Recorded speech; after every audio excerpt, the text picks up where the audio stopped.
¿Qué tal? Muy buenas noches. Bienvenidos a Noticias 22. Gracias por iniciar la semana con nosotros. Este lunes 11 de octubre de 2021, mucha información que compartir. Vamos a estar haciendo un viaje por diversas entidades del país y llegamos hasta ustedes gracias al esfuerzo y a la labor de este gran equipo allá en Canal 22, en el máster, en el área técnica, en transmisiones, todos ellos capitaneados por Sergio Camú. Y vamos a arrancar. Antes saludo a Laura Regis. Hola Laura, en la traducción de lenguas de seña mexicana. Y les comento que el fin de semana, aquí lo anunciamos, se inauguró la Feria Internacional del Libro en el Zócalo en su edición 2021. Entre las actividades se rindió un homenaje a nuestro querido compañero Antonio Helguera. Con un sentido homenaje dedicado al caricaturista Antonio Helguera, la noche del viernes inició formalmente la 21ª edición de la Feria Internacional del Libro en el Zócalo. Conocer a Antonio Helguera me cambió la vida. Su partida me la ha vuelto a cambiar. Y yo creo que ver sus cartones en el Zócalo y ver sus cartones impresos en la jornada, ver sus caricaturas en varios medios donde colaboró, seguirlos viendo constantemente en redes sociales, seguir acudiendo a ellos una y otra vez en muchos medios. Y insisto, repito, y verlos ahora en la plancha del Zócalo, en una medida gigante. Creo que a todos los que conocemos su trabajo, de alguna manera también nos ha cambiado la vida. Pasadas las 7 de la noche, cientos de personas se reunieron en el foro Antonio Helguera de la FIL Zócalo para escuchar los testimonios y anécdotas que compartieron los amigos y compañeros de causa del caricaturista. Allí estuvieron los chamucos, Rafael Barajas, el Fisgón, Rapé y Hernández, así como la periodista Alma Muñoz, compañera de vida de Antonio Helguera, y el destacado caricaturista Helio Flores. Él coincidía en su manera de ser justamente como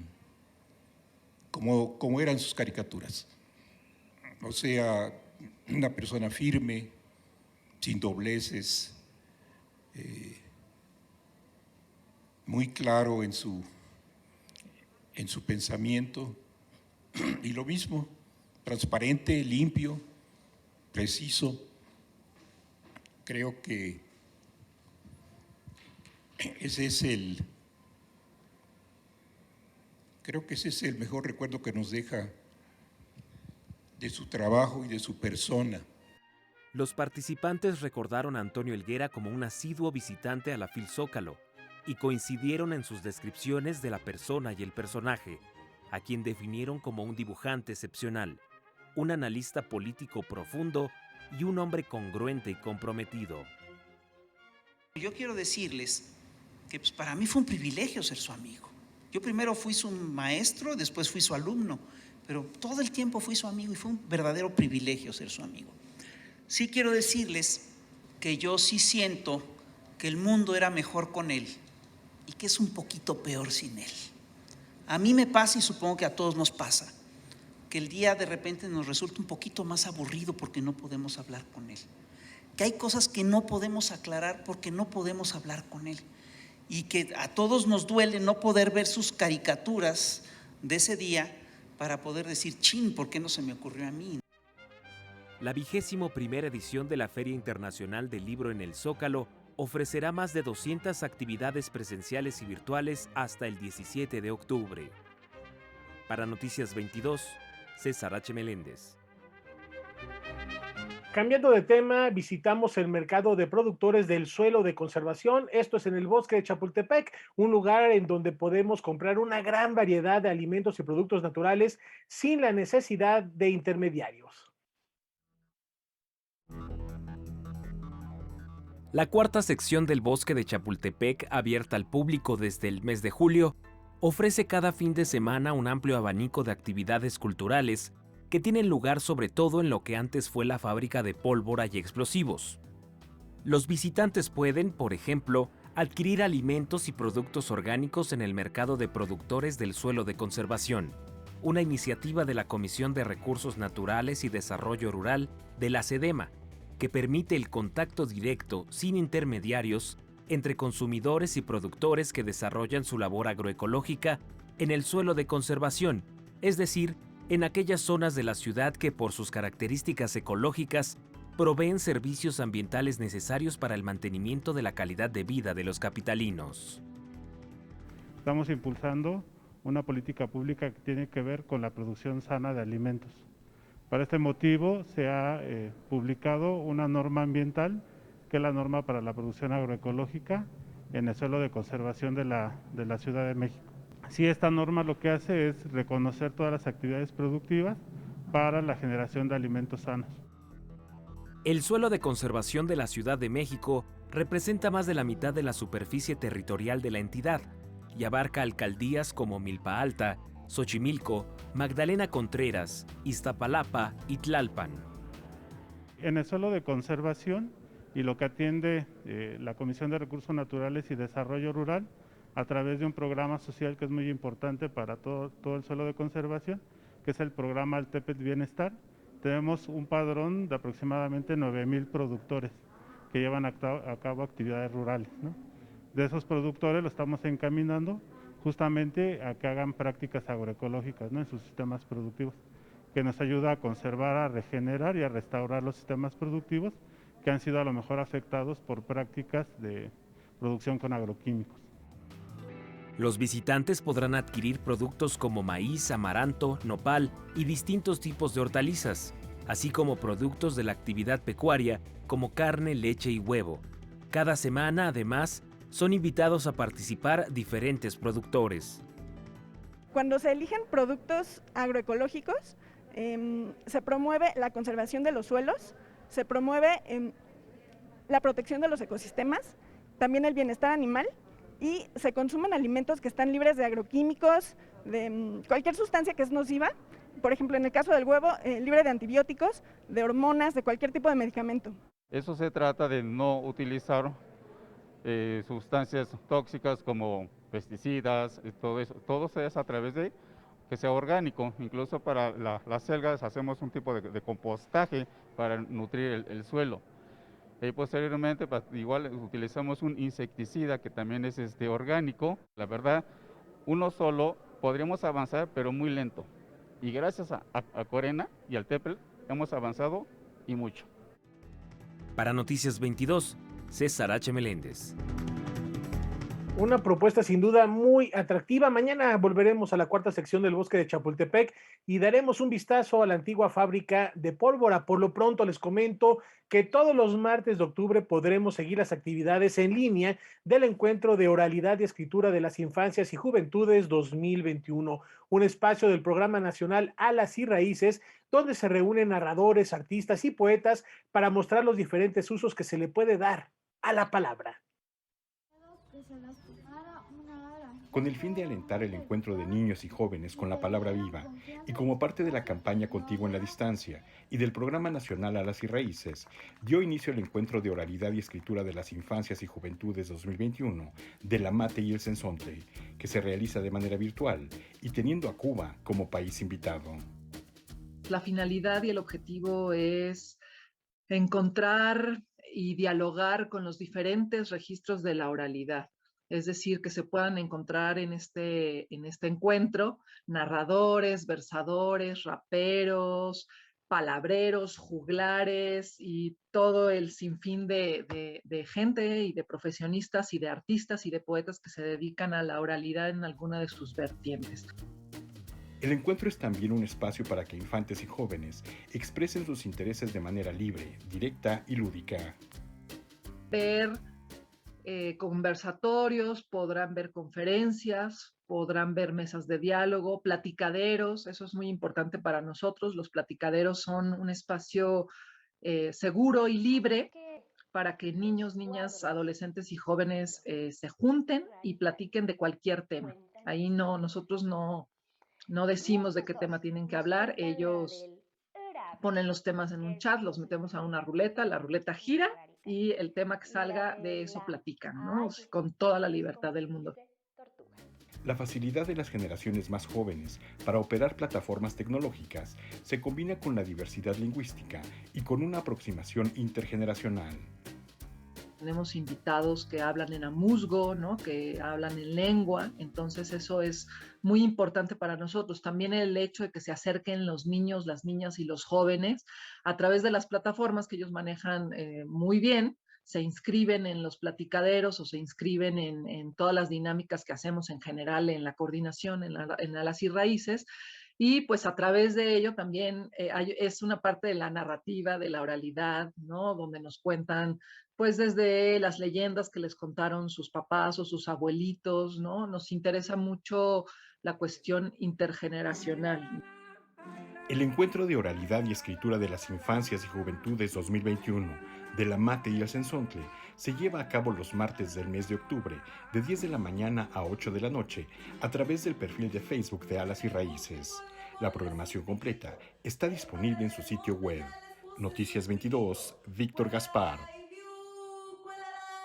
Bueno, y ya terminó la temporada de premios Nobel con la designación del referente a Economía 2021 y recae sobre David Card, Joshua Angrist y Guido Imbens. De acuerdo con la Academia Sueca de Ciencias, los tres expertos han transformado por completo la labor empírica en las ciencias económicas.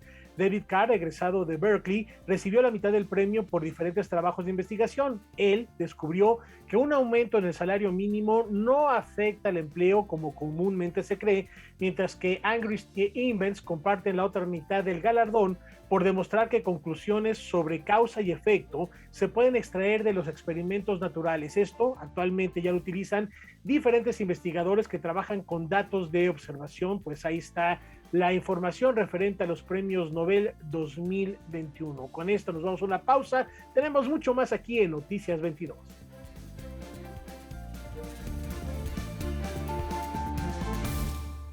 Después de 13 años de documentar y reportar la violencia desde la llamada Sala Negra del periódico El Faro, el salvadoreño Óscar Martínez presenta su más reciente libro, Los Muertos y el Periodista.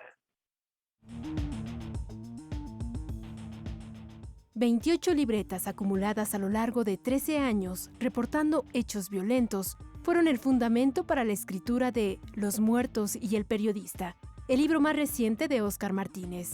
Un recorrido por las historias que cubrió y las reflexiones sobre el sentido mismo de hacerlo. Creo que es una forma de abordar y de entender la violencia de una manera diferente, el ponerme ahí en medio, el que sea un libro tan personal que parte no solo de algunas vivencias, sino de algunas reflexiones, que es algo que no había hecho usualmente en los otros libros que eran de crónica. Yo creo que permite funcionar como una especie de pared de rebote con esa realidad dura. Creí que la mejor forma de expresar lo que aprendí de esas esquinas violentas que cubrí durante 13 años, era hacerlo con esta estructura, con una especie de ensayo crónico, crónica-ensayo, como le querrás llamar. Entonces eso, me pareció que utilizando esa narrativa se le podía sacar más jugo a lo que había visto, que escribiendo crónicas sueltas, que no me permitían narrar la forma de aproximarme. Y esa fue la lógica. Impunidad, violencia y desigualdad, afirma Óscar Martínez, van de la mano del ejercicio de la violencia. Ninguna duda de que la impunidad y la desigualdad son las compañeras necesarias de la violencia. Es decir, la impunidad, la posibilidad de que un territorio lo controle un grupo criminal, la posibilidad de que a una muchacha la violen tumultuariamente y no pase nada, la posibilidad de que alguien como Rudy y unos policías lo quieran asesinar durante años y años, lo baleen siendo menor de edad y no pase absolutamente nada, parezca que eso es habitual. Y luego la desigualdad. Este es un libro que está esencialmente hecho en ese mundo marginal, oscuro, en el que sometemos en las sociedades mexicanas, centroamericanas y estadounidenses a decenas de miles de personas. Son mundos donde la supervivencia, sobrevivir es el verbo, y donde esas vidas transcurren en medio de una miseria terrible de todo tipo, con carestías no solo económicas y materiales, con carestías emocionales en muchos niveles. Es decir, son vidas que ocurren de una forma rápida, fugaz, violenta, y ese es el entorno del libro. Entonces estoy seguro, no tengo ninguna duda, lo logré ver, que los compañeros esenciales de la violencia son esos dos, la impunidad y la desigualdad. Todo eso pasa todo el tiempo. Gran parte de la narración que hago en el libro, de cosas que ocurren terriblemente y con cotidianidad están ocurriendo ahora mismo. Hay jóvenes en esa situación siendo asesinados, hay migrantes secuestrados en casas de seguridad en México ahora mismo, hay mujeres víctimas de trata refundidas en burdeles con nombres anodinos. Todo eso pasa ahora mismo y se ha vuelto parte de la cotidianidad del mundo. ¿Cómo se crea una sociedad monstruosamente violenta? ¿La violencia está en el ADN de una sociedad? No tengo duda que la violencia esté en el ADN, al menos de las sociedades de las que habla el libro. De la mexicana principalmente, de Guatemala, de Honduras, de El Salvador, sí, es parte del ADN. Yo creo que por dos razones básicas, cada quien con sus procesos. En primer lugar, porque ya tenemos varias generaciones en estos países que no conocen la paz, no saben cómo se ejecuta eso. Las generaciones mexicanas que tengan ahora mismo 20 y tantos años, nunca han vivido en un país pacífico. Puede ser que sus privilegios les hagan vivir en una burbuja pacífica de un país violento, pero no conocen eso, pues el narcotráfico ha marcado y el crimen organizado de este país. En El Salvador, toda la generación que nacimos durante la guerra, es decir, después del 80, y antes la represión brutal de las dictaduras militares de los 70, igual que en Nicaragua con el sandinismo y en Guatemala con su prolongada guerra que termina en el 96. No, somos generaciones que no conocemos la paz, no sabemos qué es eso, no sabemos ejecutarla, ni ha habido procesos para enseñárnosla. La falta del conocimiento de la paz y la profunda impunidad de nuestras regiones pues generan eso, sociedades violentas. ¿Por qué? Porque se puede. Hay mucha gente que mata porque se puede, porque no va a ocurrir nada. ¿Tiene sentido ser periodista si uno no quiere cambiar el mundo? Desde esta perspectiva, Óscar Martínez se pregunta en su libro, ¿un periodista cambia las cosas? Si yo creyera que el periodismo no cambia nada, ya no lo haría, porque yo nunca he creído en esa frase de García Márquez de que este es el mejor oficio del mundo. No lo creo, no. Se me ocurren unos 20 mejores oficios. Si creyera que es un oficio que te ofrece privilegios, como decía el mago Guillermo Prieto, aquello de ver el mundo en primera fila, sea el espectáculo que sea. No, usualmente yo al que me he asomado es un espectáculo nefasto, pero sigue siendo un privilegio ver el mundo en primera fila. Pero yo sí creo que cambia cosas. Lo que pasa es que ya me convencí que las cambia a un ritmo indecente, inmoral, al ritmo de la naturaleza de las sociedades a las que pertenecemos, que son poco empáticas, que son desiguales, que son impunes, que son violentas, que son tolerantes a la violencia. Entonces, mira, yo sí creo que vos tenés que seguir empecinado como periodista en querer cambiar las cosas. Lo que pasa es que tenés que darte un baño de realidad o te vas a frustrar de una forma irreversible. Pues. Si tenés esperanzas naif y tenés criterios demasiado románticos, el periodismo te va a agarrar a bofetadas toda la puta vida. Entonces, sí, tenés que querer cambiar el mundo, pero, o sea, mesura tu entusiasmo.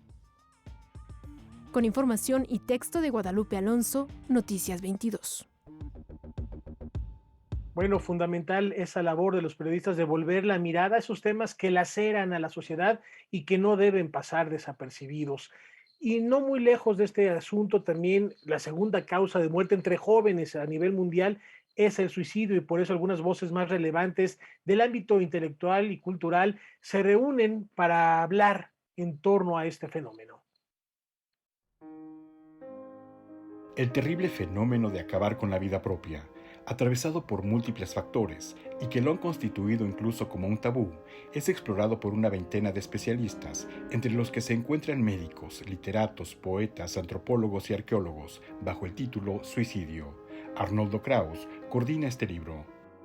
Es un libro, yo diría sui generis, porque también como escuché del Pacheco, lo que es interesante, muy importante, lo que me decía Laura Emilia, es que incluso en inglés no hay un libro tan plural, con voces tan plurales, y eso me da gusto escucharlo de Laura Emilia, que ha estado toda la vida trabajando con libros. Y este libro, realmente lo que tiene de interés es su pluralidad. Hay 20 miradas diferentes, cada quien escribió como quiso escribir, lo que pudo escribir, sin una guía, excepto por el número de palabras, el número de caracteres, y eso le dio libertad a las personas que escribieron. En su texto Cabra de dos cabezas, Laura Emilia Pacheco destaca el carácter irracional que rodea el suicidio y el sentido de alienación que involucra. Yo hablo de la cabra de dos cabezas porque para Rousseau, que es la persona quizá más racional en que podemos pensar, el suicidio era el acto quizá de más irracionalidad.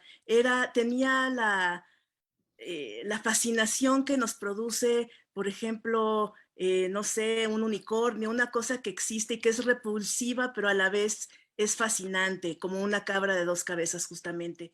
Uno de los problemas fundamentales del pensamiento suicida es esta sensación de no pertenencia al grupo social, no pertenencia a la casa, no pertenencia a las amistades, no pertenencia al mundo.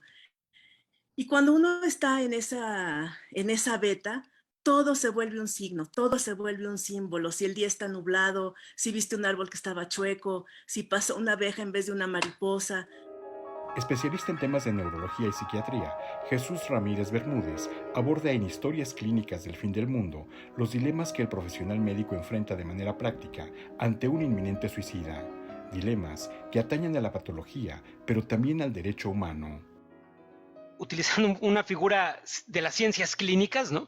Creo que se puede plantear, por ejemplo, que una persona tiene un suicidio lúcido y podemos equivocarnos, a lo mejor en realidad es un suicidio patológico. Y si la persona saliera de la patología, es posible que diría, qué bueno que me sacaron, porque en realidad yo no quería suicidarme, ¿no? Estaba en un estado mental alterado. Es una posibilidad. Y la otra posibilidad es la contraria, ¿no? El otro tipo de error, ¿no? Como se dice en la práctica clínica, el error tipo 1 y el error tipo 2. El otro tipo de error sería pensar que una persona tiene una patología mental solo porque intenta suicidarse y que en realidad fuera un suicidio que hubiera resultado no solo de un proceso de razonamiento legítimo, sino que también sería la ejecución de un derecho humano. Probablemente uno de los suicidios más conocidos sea el de Virginia Woolf. Marta Lamas aborda el tema en El regalo de la suicida, desde una perspectiva de renunciación a la vida, para dar paso al amor que tiempo después encontraría su viudo, Leonard Woolf, en Trekkie Parsons. Él va a dedicar el tercer tomo de su autobiografía a Trekkie, ¿no? Y sobre todo las cartas van a dar esta posibilidad de cómo eso que Virginia sentía que le estaba arruinando la vida, ¿no? Que el hecho de ella suicidarse le permitió él tener una relación, ahora sí que carnal, amorosa y entregada durante 25 años. Entonces, cuando Arnoldo me invitó a escribir sobre el suicidio, que dije, ¿yo de qué voy a escribir? Esa noche que me quedé dando vueltas, pensé, esta es una gran historia, porque la gente sabe del suicidio de Virginia. Lo que no sabe es del amor posterior de Leonard por Trekkie. Suicidio, coordinado por Arnoldo Kraus, cuenta con textos de José Woldenberg, Eduardo Matos Moctezuma, Sergio García Ramírez y Sandra Lorenzano, entre otros autores. Aparece bajo el sello Debate. Noticias 22, Víctor Gaspar.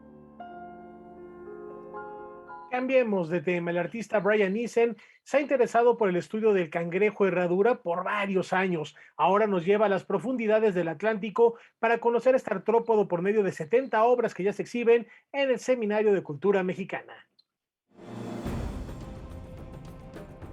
Cuando Brian Eason vivía en Nueva York, solía ir a una isla cercana para pasar el verano. En uno de esos viajes encontró al cangrejo herradura, o como se le conoce en México, al cangrejo sartén. Su fascinación por él duró años, al grado de estudiarlo y realizar una serie de obras que ahora podremos ver en la exposición Limulus, fósil viviente. Encontré este bicho que es extrañísimo. Hazte cuenta, es el tamaño como de un sartén, ese tamaño. En lugar de mango, pues tiene una cola, así como de unos 20 centímetros. Es una cola con un punzón muy afilado que se ve peligrosísimo. El aspecto del animal es temible, parece como una especie de casco militar con este punzón así, horrible. Pero es un animal absolutamente inofensivo y fue cautivado por este extraño aspecto.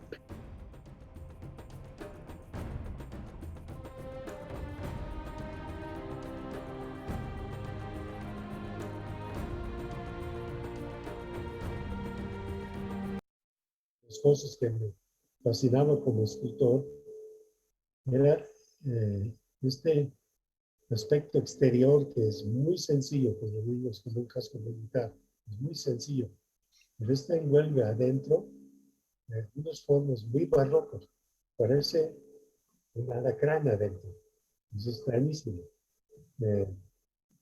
Entonces, como escultor, me da la pauta para explorar esas formas, en el sentido que hacía una forma exterior y adentro muchas formas mucho más barrocos, ¿no? O sea, es un contraste de formas. Y el reto era hacer trabajar esas dos formas que aparentemente hay una discrepancia entre ellos, ¿no?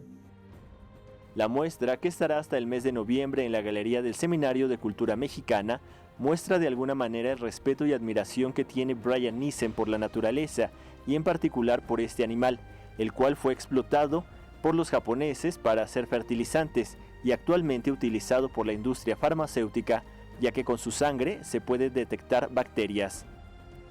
Otro aspecto que me fascinaba también es este animal viene de las profundidades del tiempo. Lleva 350 millones de años que no ha cambiado de forma. Y es una cosa extrañísima, porque por eso se llama el fósil viviente, porque todos los fósiles que conocemos ya no existe el animal en esta forma. Pero el Limulus no ha cambiado de forma. ¿Por qué? Porque no tuvo necesidad. Noticias 22, Alberto Aranda. Hay que darse una vuelta al Seminario de Cultura Mexicana. Y antes de la pausa, los invitamos a que no se pierdan el inicio del ciclo de cine chicano a través de Visión Periférica, por supuesto en Canal 22. Hoy podremos disfrutar del estreno de The Hunt of Pancho Villa. No se lo pierdan en punto de las 10 de la noche. Y otra invitación, Debate 22, este inicio de semana. Nuestro compañero Javier Aranda Luna recibe al escritor, político y activista Paco Ignacio Taibo II para hablar sobre cómo construir puentes hacia una república de lectores. No se lo pierdan a las 9 de la noche, terminando este espacio informativo. Una pausa, ya volvemos.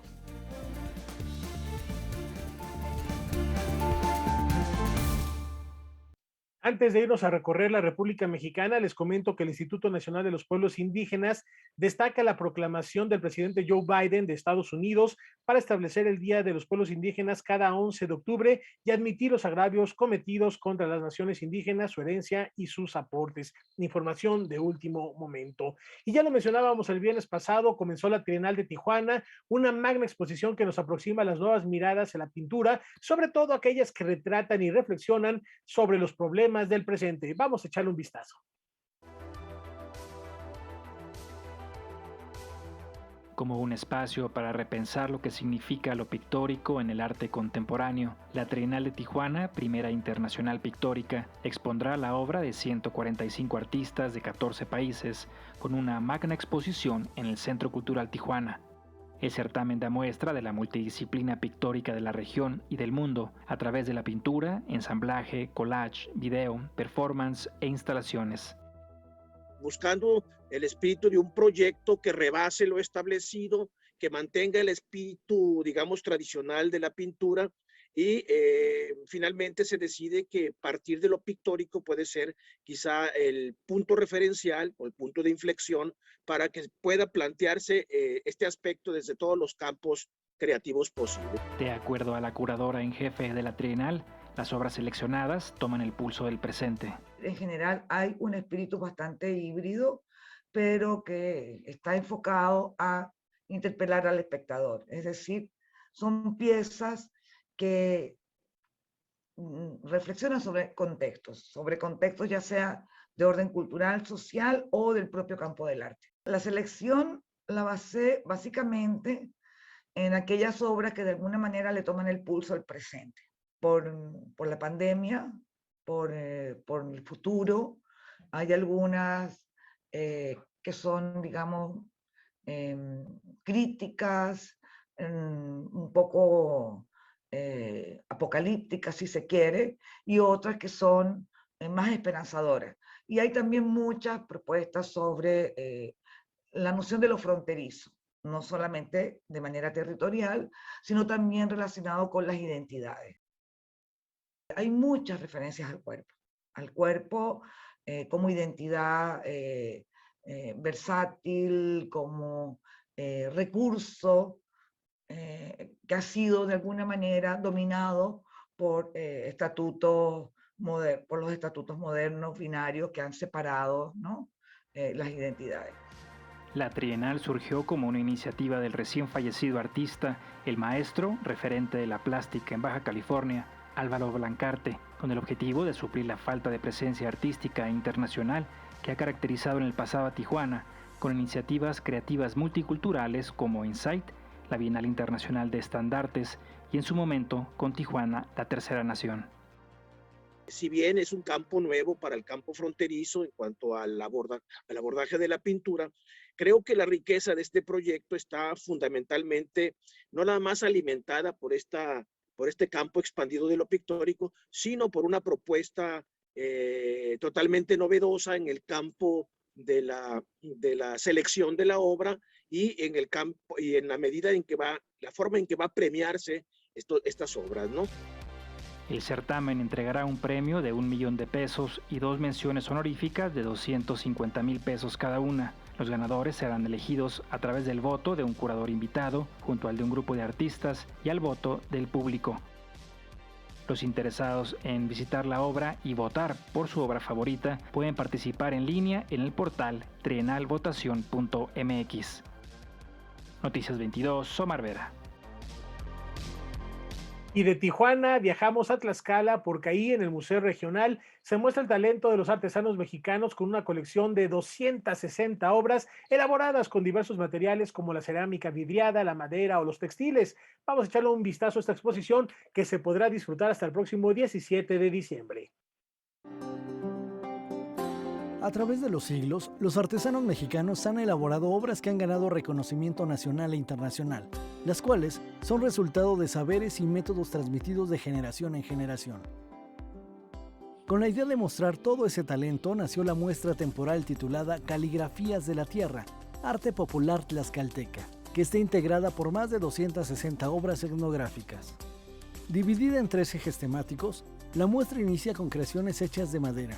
El recorrido continúa con piezas textiles y finaliza con obras de cerámica vidriada y de talavera, esta última reconocida en 2019 como Patrimonio Cultural Inmaterial de la Humanidad por la UNESCO.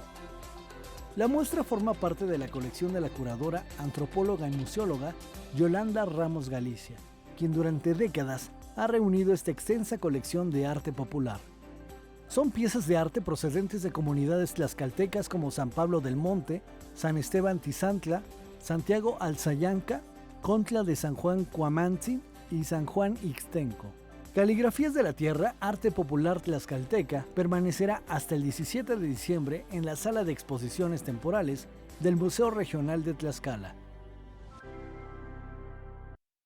Para cerrar este recorrido por la República Mexicana, ahora lo hacemos con ayuda de los cronistas del Renacimiento Mexicano de la Secretaría de Turismo. En esta ocasión nos vamos a la pausa conociendo el patrimonio arquitectónico y la diversidad gastronómica del municipio de Ecatepec de Morelos. Ya volvemos.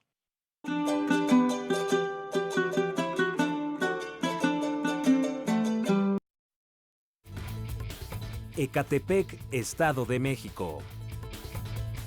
Buenas tardes, mi nombre es Angélica Rivero López y actualmente soy cronista municipal de Ecatepec de Morelos. Hoy vamos a hablar sobre el libro Guía de Turismo de Ecatepec, lo que contiene los diferentes atractivos culturales que alberga esta localidad.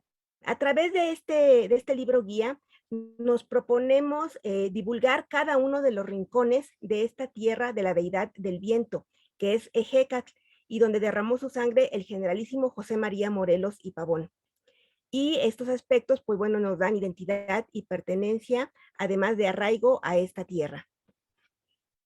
Nuestro municipio cuenta con un patrimonio histórico invaluable.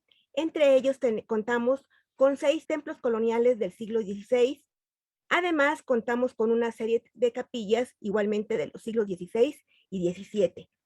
Contamos también con un albarradón colonial muy importante dado que es el último albarradón que sobrevive y se conserva. Tenemos también lo que se conoce como la Casa del Real Desagüe o Casa de los Virreyes, que es una edificación que data del siglo XVIII. Un lugar también emblemático, se localiza en el pueblo de Santa María Tulpetlac, que es el templo de la quinta aparición guadalupana, dado que de acuerdo a la tradición oral que se conserva en la localidad, se dice que aquí se aparece la Virgen de Guadalupe a Juan Bernardino. Como parte de la gastronomía tradicional que aún se conserva en nuestros pueblos y de reminiscencia prehispánica son los guisos que se hacen con aguautle, que es parte de la huevera de Mosco. También un guiso característico, sobre todo en el pueblo de Santa Clara, Coatitla, es un guiso que se conoce como mishimole. También, bueno, se consumen todavía en estas localidades lo que se conoce como chinicuiles, gusanos de maguey, pulque, atole de espuma, muy característico en el pueblo de San Pedro Jalostoc. Finalmente, los invitamos a que conozcan Ecatepec. Es, como mencioné al inicio, es una entidad que, a pesar de ser el quinto municipio más poblado de la República Mexicana y el municipio más poblado del Estado de México, alberga una historia milenaria con un pasado prehispánico, con un pasado colonial y con un presente que, bueno, buscamos resaltar y promover todo nuestro patrimonio cultural, y los invitamos a que nos visiten. Ecatepec, Estado de México.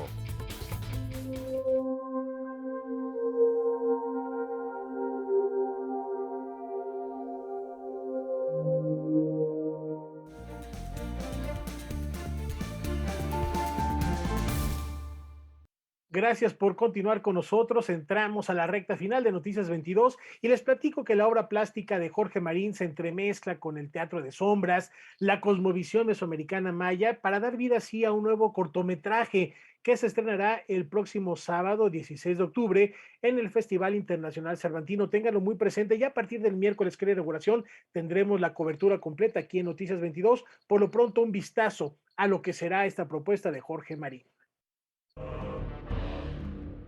En la búsqueda por entablar un diálogo franco entre el arte contemporáneo y las culturas originarias, nació Gemelos Cósmicos, un cortometraje de animación inspirado en el trabajo escultórico del artista Jorge Marín.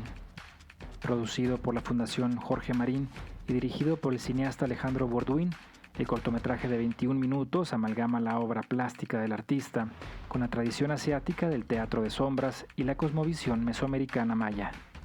Los protagonistas de la historia están inspirados en dos esculturas en bronce, un par de jugadores del juego de pelota de la icónica colección Raíces.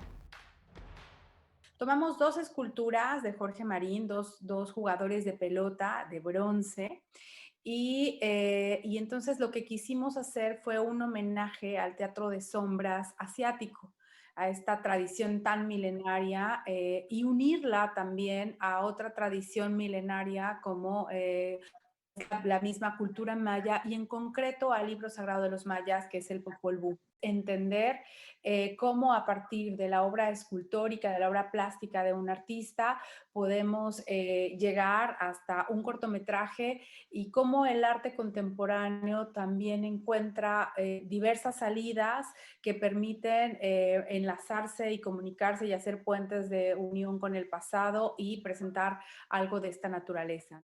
Entonces, bueno, a partir de eso fue que empezó toda esta lluvia de ideas y salió pues nuestro extraño cortometraje híbrido, que además me gusta muchísimo esta confluencia de culturas tan rara, tan particular, pero que pues derivó en este cortometraje que francamente me tiene muy emocionado. Le veo una posibilidad a nivel creativo infinita, poder ver en imagen cómo se transforma mi escultura en sombra y está en una animación.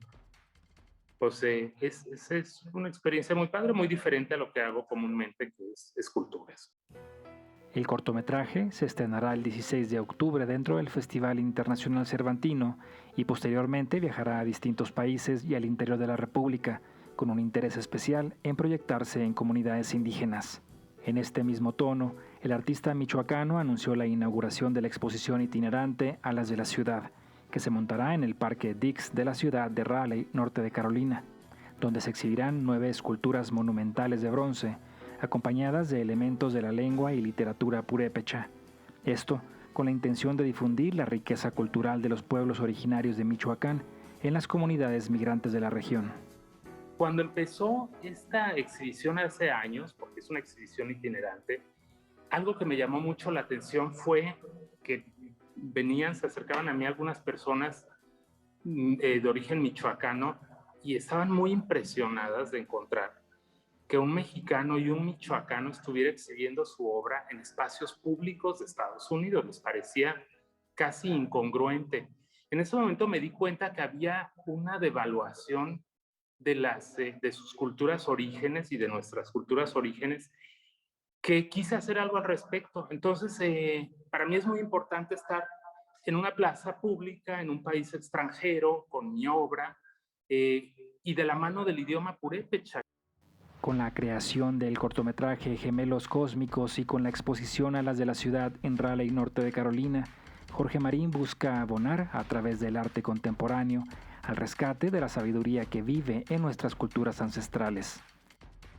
Entonces, pues era esta idea de contemporaneizar, y no solamente por el hecho de contemporaneizar, sino por traer como tema a la mesa el tema de pues, nuestras culturas origen, que siempre están un poquito de lado, y creo que es importantísimo estarlas ubicando en nuestro presente como sociedad.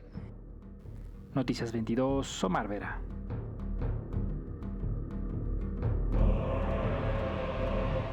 Y en un tenor muy similar al de los Gemelos Cósmicos, TV UNAM y el Instituto Nacional de Antropología e Historia nos invita a desmenuzar las cosmovisiones y algunas creencias de las culturas mesoamericanas que aún prevalecen en el México moderno.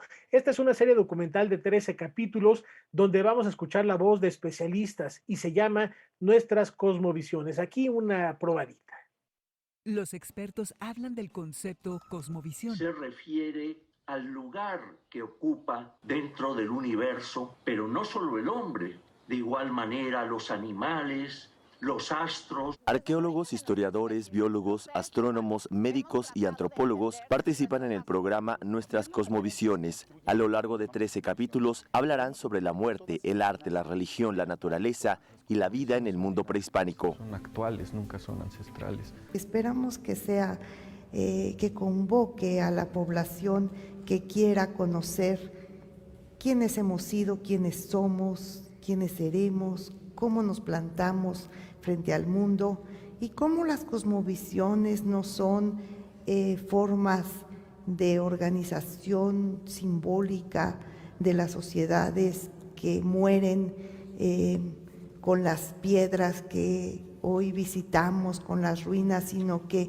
permanecen vivas, se refundan, se reeditan, se reelaboran para darnos también las fisonomías, identidades y formas de pensar el mundo que, combinadas con otras más, hoy nos hacen ser mexicanos de ciertas formas diferenciadas. Yo creo que la palabra lo dice, es como vemos el cosmos, ¿no? Cómo vemos todo lo que nos rodea, cómo vemos el mundo, cómo vemos nuestra sociedad, cómo vemos, hasta cómo nos vestimos. Esta serie, producida por TV UNAM y el INA, junto con Editorial Raíces, involucra a investigadores de las coordinaciones de humanidades, investigación científica, difusión cultural e igualdad de género de la UNAM. Prácticamente todas las sociedades del mundo. Vamos a empezar con la idea de cosmovisión, la ubicación del ser humano en el universo, luego la creación del mundo y de los dioses, luego el cielo, el sol y el fuego, siguiente capítulo la tierra y el agua, el siguiente la muerte y el inframundo, la siguiente los espacios arquitectónicos como representación del cosmos,